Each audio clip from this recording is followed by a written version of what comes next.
할렐루야. 지난 한 주 승리하셨습니까? 어떻게 승리하셨습니까? 우리 주님께서 여러분과 함께 하심으로써 하루하루 시분초 가운데 역사하시는 그 은혜로 승리하고 주 앞에 올라와 예배하는 줄 믿습니다. 주님께서 여러분과 함께 하시니 승리하셨고 승리하셨으니 거룩한 주의 날 하나님께 예배하는 줄 믿습니다. 점점 이 한국 교회에 많은 성도분들이 통계 자료를 보게 되면 40% 이상이라고 합니다. 정말 껍데기 신앙생활을 하는 분들이 참 많다라는 그런 결과가 있습니다만, 우리 화강교회 성도분들만큼은 껍데기 신앙이 아니라 참 신앙으로서 여러분이 고백하는 그 하나님께 예배하는 성도분들 될 줄로 믿습니다. 이제 24년 6월을 보내고 있습니다. 혹시 24년도 우리 화강교회 주신 하나님의 말씀이 어떤 말씀인지 기억하십니까? 요한복음 13장 35절 말씀 기억하십니까? 우리 합독 한번 해보겠습니다. 자막 띄워주실래요? 요한복음 13장 35절 합독해봅니다. 시작. 이로써 모든 사람이 너희가 내 제자인 줄 알리라. 말씀을 보니까 기억나는 것 같아요, 그죠? 예, 너희가 서로 사랑하면 이로써 모든 사람이 너희가 예수 그리스도의 제자인 줄로 알리라 라고 말씀하시죠. 이 말씀 가운데 중요한 것은 서로 사랑을 나누자가 중요한 게 아니고 먼저 하나님이 여러분 한 분 한 분을 사랑하신다라는 겁니다. 그것이 가장 중요합니다. 서로 사랑하는 이유는 하나님이 여러분을 사랑하시기 때문인 줄 믿습니다. 그렇기 때문에 반드시 너희가 서로 사랑하여서 많은 사람들 앞에서, 믿지 않는 많은 사람들 앞에서 너희가 내 예수님의 제자인 줄 알리라 라고 하는 이 말씀 끝까지 붙들고 이 한 해 승리하는 여러분 되시기를 소망합니다. 그래서 우리 한번 앞뒤자 우리 인사해 주시겠습니까? 예수 그리스도의 이름으로 사랑하고 축복합니다. 한 번 더 인사하시겠습니다. 예수님이 당신을 사랑하십니다. 믿습니까? 하나님이 여러분 한 분 한 분을 사랑하시는 줄 믿습니까? 그런데 왜 저에게는 인사를 안 해주십니까? 예, 그 사랑이 지금도 저에게는 전해져서 너무나 따뜻한 그런 사랑의 막 눈빛이 저에게 비춰지는 것 같아요.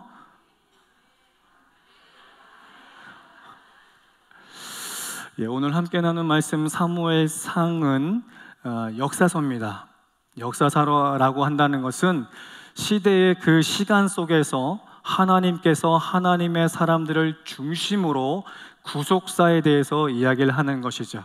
그래서 우리가 함께 나눈 사무엘상 30장의 말씀을 보게 되면 이 말씀은 사무엘상 27장부터 시작이 됩니다.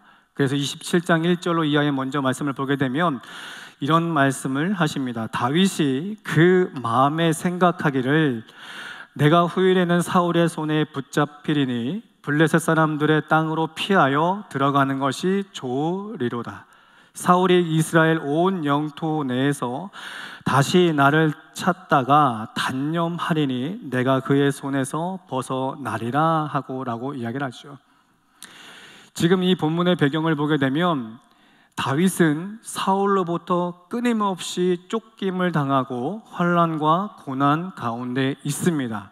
그런데 오늘 27장 1절에 말씀하신 것처럼 사울에게서 끊임없는 고난과 환난과 핍박을 당하는 그 중에 다윗은 자신의 그 마음에 생각하는 대로 블레셋이라는 진영으로 망명을 하게 됩니다. 분명히 말씀합니다. 다윗은 어떤 사람입니까? 하나님의 마음에 합한 사람입니다. 그리고 그의 나이 15세 되던 때에 한 사건을 보게 되면 그 골리앗이라는 그 사람과 싸울 때에도 만군의 여호와의 이름으로 나아갔던 사람이죠.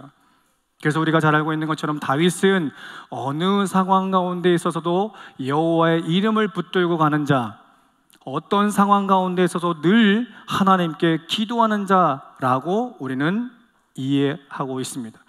그런데 끊임없는 사울에게서 환난과 고난과 핍박을 당하다 보니 그의 마음 상했고 그의 마음 지쳐 있습니다.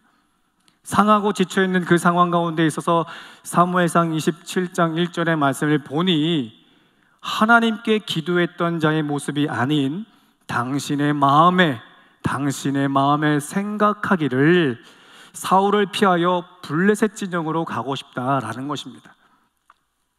그래서 지금 시글락이라는 지역에 머물고 있는 이때에 다윗은 그와 따르던 600여 명의 그 많은 사람들과 함께 당시 블레셋의 아기스라는 왕에게 망명을 요청합니다. 그것이 오늘 본문의 가장 기본되는 배경의 환경입니다.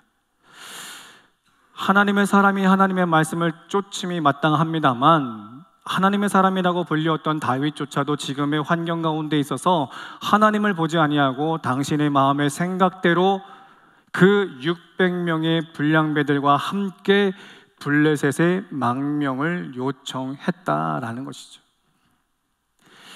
그 다윗의 망명의 요청을 받은 당시 블레셋 왕 아기스는 이 다윗의 망명을 환영합니다. 왜 그런가 하니 오래전 이 아기스 왕도 알기에 이 다윗은 어린 나이 때부터 만군의 여호와의 이름으로 그 블레셋 진영의 장수였던 골리앗을 쳐 무찔렀던 사람입니다. 군인이고 상당한 전략을 가지고 있는 지혜로운 사람이다라는 것을 블레셋 왕 또한도 잘 알고 있습니다. 그러니 그가 내 편이 되어진다면 덧없는 것을 알고 있다는 것이겠죠. 그런데 이와 같이 아기스 왕의 이 다윗을 환영하는 마음과 달리 블레셋에 있는 많은 정치가들과 군인들은 그의 뜻과 달리합니다.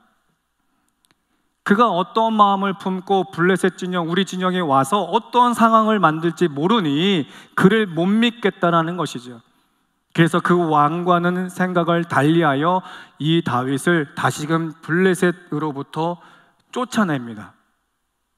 그런 모든 상황 가운데 이제 우리가 함께 나누었던 30장 1절로 3절의 말씀을 보게 되면 그 600명의 불량배들과 같은 장수들과 다윗은 다시금 시글락이라는 지역으로 돌아옵니다.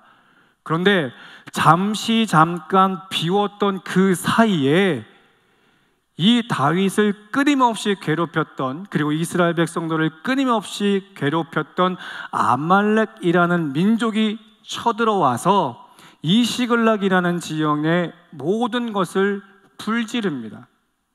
다 싸그리 없애버렸다는 것이죠. 그리고 그곳에 남아있던 남녀노소 할 것 없이 그 가족들 가운데는 내 손자, 손녀, 어린아이들, 어린 생명들까지 그곳에 있었다라는 겁니다. 그런데 그 아말렉 그 장수들이 다윗과 600명의 그 불량배들이 없는 사이에 침략해서 불을 지르고 남녀노소 할 것 없이 다 산채로 포로로 붙잡아 갔다라는 것이죠. 그리고 그곳에 있는 그 모든 전리품들을 다 챙겨서 도망치게 됩니다. 이 모든 상황들을 보았던 600명의 그 불량배들은 6절의 상반기의 말씀을 보면 이렇게 말씀합니다. 백성들이 자녀들 때문에 마음이 슬퍼서라고 이야기를 하죠. 문자적으로는 슬프다라는 표현을 했지만 원어적으로 뜻을 보게 되면 이 슬픔은 괴로움을 승화시켜 분노에 이르는 그런 표현과 의미를 가지고 있다는 겁니다. 여러분 생각해 보십시오. 어떤 상황이라도 내 가족을 건드리면, 그리고 내 손자 손녀까지 건드리면 어느 누구나 할 것 없이 분노 게이지는 상승할 수밖에 없죠. 단순히 슬픈 그런 이상으로 화가 날 수밖에 없습니다. 억울합니다. 화가 나고 짜증납니다. 분노가 치밀어 오릅니다. 그러니 그 600명의 불량배들이라고 한다는 건 다윗과 조금은 다른 모습이죠. 불량배, 우리가 문자적으로 보게 되면 어떤 불량배의 모습을 상상해 볼 수 있겠습니까? 일반적인 사람이 아니다라는 거예요. 몸도 막 우락부락하고 힘도 좋고 키도 크고 덩치도 좋고 그래서 그들에게 의해서 당하면 당할 자 없다라는 것을 우리가 어렵지 않게 문자적으로 해석해 볼 수가 있습니다. 그런 사람이 한두 명도 아니고 600명이나 된다는 거죠. 그 모든 600명의 사람들이 너무나 지금 화가 나 있는 상태예요. 내 가족뿐만 아니라 그 어린 생명까지도 다 붙잡혀 갔으니 이 모든 상황의 원인 제공한 다윗을 향하여서 얼마나 많은 화가 나 있겠습니까? 그런 화가 나 있는 상태에서 6절 하반부의 말씀을 보게 되면 이들의 행위가 어떤 모습을 소개하고 있습니까? 다윗을 돌로 치자라고 이야기를 하죠. 당시에는 이 돌로 치는 건 사형제도에 가깝습니다. 그래서 어떠한 흉악한 죄를 짓는 범죄자에게는 반드시 이처럼 돌로 쳐 죽일 수 있는 법적인 근거가 있다라는 거예요. 여러분, 불량배라고 했습니다. 일반 사람이 아닌 불량배라고 했습니다. 그 사람이 정말로 화가 난 상태에서 돌을 하나씩만 집어서 던져도 몇 주 혹은 몇 달의 그러한 아픔을, 고통을 당할 수밖에 없죠. 그런데 600명이라는 사람이, 그것도 불량배라고 하는 사람들이 한 사람씩 돌 하나만 쥐어도 600개의 돌이 맞을 수밖에 없는 상황이다라는 거예요. 여러분, 이 돌로 다윗을 친다라는 그 상황을 보게 되면 어찌 감히 하나님의 사람을 칠까라고 생각할 수도 있겠습니다만, 당시에 600명의 사람들의 입장에서라면 충분히 이해될 수 있는 상황이죠. 나는 다윗을 쫓아서 망명을 하려고 했던 것 뿐인데, 그렇게 해서 가족들과 함께 블레셋에서 살려고 했던 것 뿐인데 그를 따랐더니 이와 같은 상황이 벌어졌다라는 거예요. 그러니 600명의 입장에선 억울하고 화가 나고 분노가 오를 수밖에 없는 실정인 거죠. 그러니 그들이 돌로 치려 해도 그 사건은, 그들의 그 심정은 마땅한 거예요. 그런데 이와 같은 상황 가운데 있어서 6절 계속적으로 말씀을 보게 되면 다윗이 크게 다급하였다라고 이야기를 하죠. 급한 거예요. 한 사람의 장수가 나를 치려고 한다, 혹 두세 명이 나를 치려고 한다고 해도 얼마나 두렵고 무섭습니까? 그런데 600명이나 되는 사람들이 나를 돌로 치려 하니 다윗의 입장에선 이보다도 더 급한 마음이 없죠. 불안합니다. 참으로 불안합니다. 그런데 그때에 우리가 함께 나눴던 것처럼 마지막 뭐라고 말씀합니까? 그의 하나님 여호와를 힘입고라고 하죠. 그의 하나님 앞에 힘입고 용기를 얻었다라고 그래요. 이 한 절의 말씀만 보면 참으로 이상합니다. 이해가 되지 않습니다. 분명히 다윗은 27장 1절에서 하나님께 물어보지 않아요. 하나님께 기도하지도 않고 예배하지도 않고 하나님의 뜻을 여쭙지도 않고 본인 스스로 그 마음에 원하는 대로 블레셋 진영에 망명을 요청했다라는 것이죠. 그러면 이것은 반드시 하나님 앞에 범죄한 겁니다. 죄를 지었다라는 거예요. 그 죄로 인해서 온 가족과 재물이 빼앗기는 그런 진노의 징계의 대상이 될 수밖에 없고, 600명에 의해서 다윗은 그 죄로 인한 징계로 받아들여도 아무런 하자가 없는 거죠. 그런데 참 희한하게도 6절 하반부에는 여호와의 힘을 얻어 용기를 얻었다라고 하는 거죠. 시대 상황과 문자적으로 보게 되면 이해가 전혀 되지 않아요. 오늘 우리 또한도 마찬가지 아니겠습니까? 우리가 하나님의 사람으로서 이 땅에 삽니다. 그리고 우리가 날마다 말씀과 예배와 기도 생활을 합니다. 그래서 하나님의 뜻을 찾고자 무던히 노력하고 애씁니다. 그런데 처해진 환경 가운데 있어서 급급하다 보니 우리의 생각과 마음과 달리 말씀 앞에 혹은 예배 앞에 하나님 앞에 기도하는 것을 저버릴 때 너무나 많죠. 그래서 저도 모르게 그런 물질의 어려움에, 건강의 힘듦에, 관계적인 어려움에 나도 모르게 말씀보다, 기도보다, 예배보다 앞서는 행동들이 우리 또한도 어렵지 않게 찾아볼 수 있다는 거죠. 목사의 입장도 그렇습니다. 목사의 입장도 지금 처해 있는 어려움이 있을 때는 충분히 알아요. 하나님께 예배하고 말씀 붙들고 기도하자. 그럼에도 불구하고 어려움이 내게 다가올 때에는 어떠한 방법으로 이것을 대처할까 생각해 볼 때 있습니다. 이처럼 우리 또한도 다윗과 다를 바 없이 문제 앞에, 하나님 앞에 죄를 범하는 경우 종종 찾아볼 수 있다는 것이죠. 그러나 그러한 가운데 있어서 이 다윗은 하나님 여호와의 힘을 입었다라고 이야기를 해요. 희한하죠? 이 말씀은 복음적으로 우리가 보게 되면 마태복음 9장 13절 이하의 말씀을 보면 예수님께서 뭐라고 말씀하세요? 당신이 이 땅에 오신 목적이 뭐냐고요? 의인을 부르러 온 것이 아니라 죄인을 부르러 오셨다는 것이죠. 죄인을 부르러 오셨다는 거예요. 다윗이 당대 의인처럼 보였고 하나님 마음에 합한 자로 불렸다고 할지라도 그는 죄인이다라는 거죠. 제가 하나님의 말씀을 기도하여 준비하고 여러분에게 선포하지만 저 또한도 하나님 앞에 죄인이다라는 거예요. 여러분이 한 주의 삶에 하나님의 은혜 가운데 살다가 거룩한 주의 날 하나님께 예배함이 마땅하여 하나님께 예배드리지만 여러분 또한도 하나님 앞에 죄인이다라는 것이죠. 그 예수님이 뭐라고 말씀하세요? 나는 이 땅에 온 목적이 의인을 부르러 온 것이 아니라 죄인을 부르러 오셨다는 거죠. 자, 그렇다고 한다면 그 죄인을 부르러 오신 그 주께서 그 주의 힘을 입었다라는 건 원어적으로 보게 되면 무엇을 의미하냐? 하나님의 속성을 이야기합니다. 본문에서 말씀하고 있는 여호와의 힘이라는 건 하나님의 속성을 이야기를 해요. 여러분이 알고 있는 하나님의 속성은 무엇입니까? 요한일서 4장 8절에 말씀하신 것처럼 하나님은 사랑이시라. 이 다윗이 내가 하나님 앞에 죄를 지음으로 인해서 이와 같은 어려움을 당하는 건 사실이나 그럼에도 불구하고 여호와 하나님의 힘을 얻었다라는 건 그 하나님의 속성이신 그 사랑에 힘입었다라는 거예요. 우리가 이 땅 가운데 있어서 죄인으로 살았지만 하나님이 여러분을 사랑하셔서 독생자 예수를 주심으로 인하여 우리가 죄사함을 받았고 하나님의 자녀되는 권세를 받았고 영원한 생명을 받았다는 것을 말씀하고 싶으신 거예요. 그래서 요한복음 13장 1절에 뭐라고 말씀하세요? 세상에 자기 사람들을 사랑하시되 끝까지 사랑하신다라고 말씀하지 않겠습니까? 하나님의 그 구속사 그리고 그 하나님의 사랑은 절대적으로 변하지 않고 흔들리지 않습니다. 설령 우리가 죄 가운데 있어서 돌아선다 할지라도 그 하나님의 사랑은 절대로 흔들리지 않아요. 오늘 본문에서 말씀하시고 싶은 건 그 하나님의 속성, 하나님의 사랑을 이야기하고 싶은 거예요. 오늘 현 시대 삶에 우리가 어렵고 힘듭니다. 정말로 국제 정세도 참으로 어렵습니다. 이스라엘의 그 전쟁이 끝이지 않으면 이대로 더 진전되어 전쟁으로 발발되게 되면 경제 정말로 무너집니다.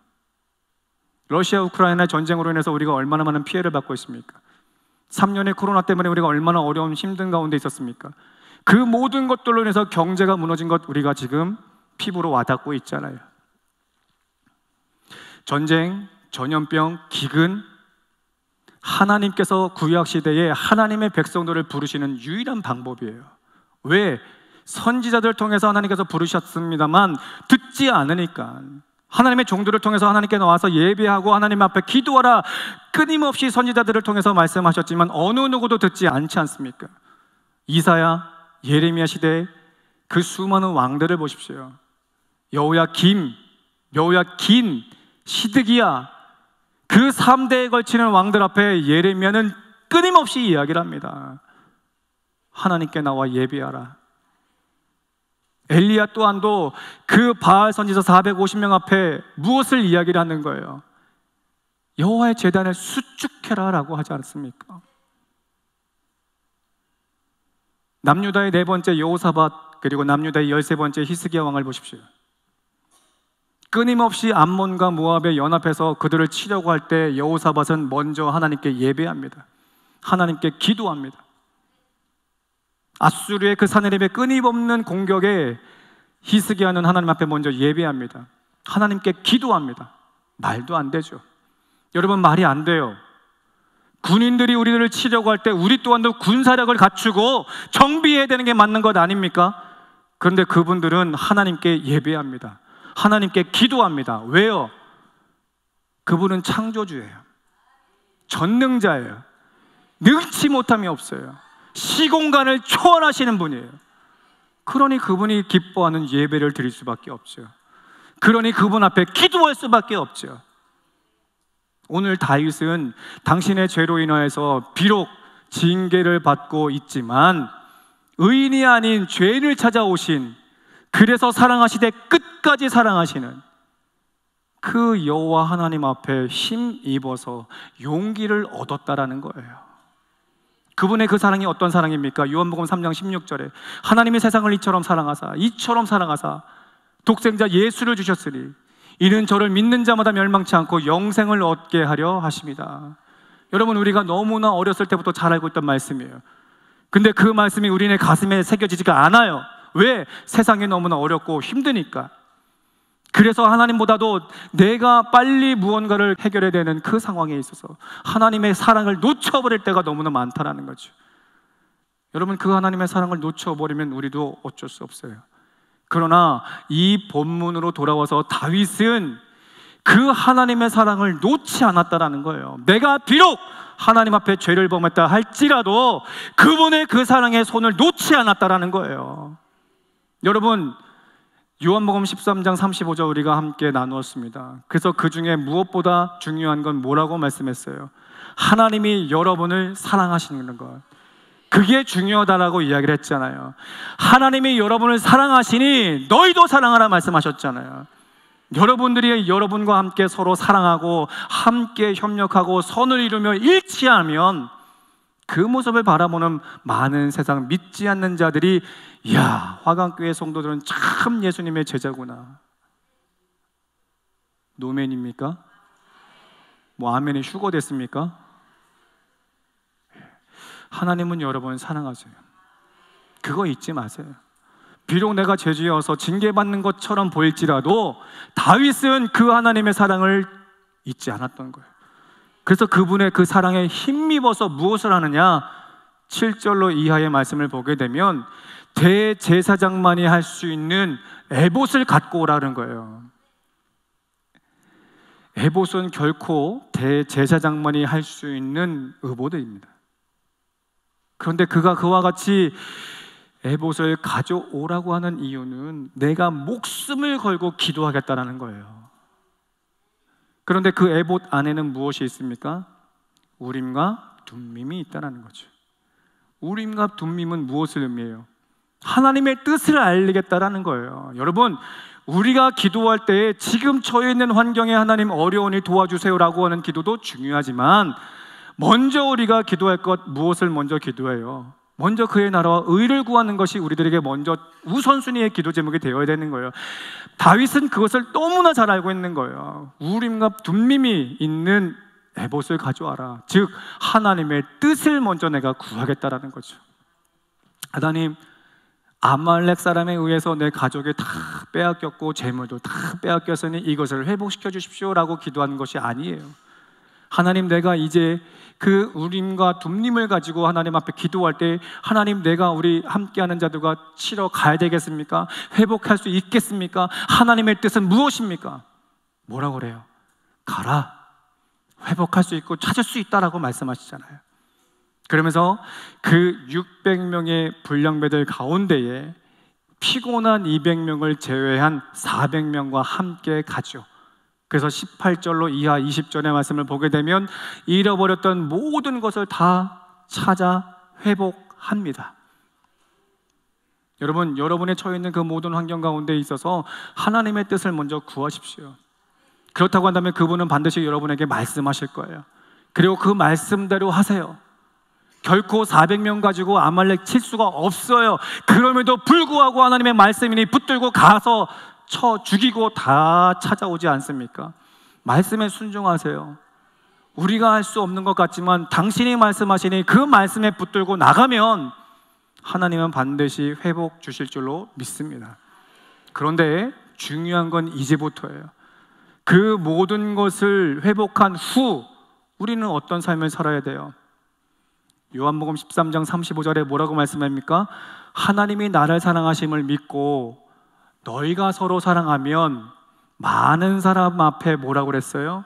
너희가 내 제자됨을 알겠다라는 거죠. 증인의 삶을 살아야 된다라는 거예요. 그래서 오늘 21절로 이하의 말씀을 보게 되면 그 400명의 그 불량배들이 다윗에게 이야기합니다.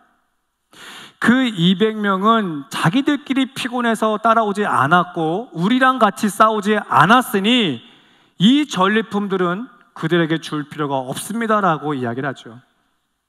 그런데 오늘 23절에 다윗이 이렇게 말씀합니다. 다윗이 이르되 나의 형제들아 여호와께서 우리를 보호하시고 우리를 치러 온 그 군대를 우리 손에 넘기셨은즉 그가 우리에게 주신 것을 너희가 이같이 못하리라. 너네들이 이야기한 것처럼 안 한다. 그 200명 피곤했던 그 장수들 또한도 함께 나눌 거다라고 말씀을 하고 있습니다. 이것이 우리가 반드시 기억하고 지켜내야 되는 거예요. 그것이 하나님의 사람이요 하나님의 제자된 삶의 마지막이라는 것이죠. 하나님은 여러분 한 분 한 분을 사랑하십니다. 그리고 다윗 또한도 8 형제 가운데 있어서 말째이지만 부모에게서 형제에게 있어서 버림받은 입장이지만 하나님은 결단코 이 다윗 같은 어린아이를 보호하시는 거예요. 끝까지 사랑하세요. 또 더 나아가서 600명 가운데 있어서 그 200명 너무나 피곤한 상태에 있어요. 그래서 불가피하게 갈 수 없었어요. 그럼에도 불구하고 그 하나님은 그 200명 마저도 사랑하셨다는 거죠. 400명 너희도 수고했다. 그러나 이들도 사랑한다라는 것을 말씀하고 싶으신 거죠. 말씀을 정리합니다. 사랑하는 성도 여러분, 사도행전 1장 8절에 뭐라고 말씀하세요? 오직 성령이 너희가 임하시면 예루살렘만 복음 전하라고 했습니까? 아니요. 예루살렘, 유대, 사마리아 땅 끝까지 가서 복음을 증거하라고 말씀하시죠.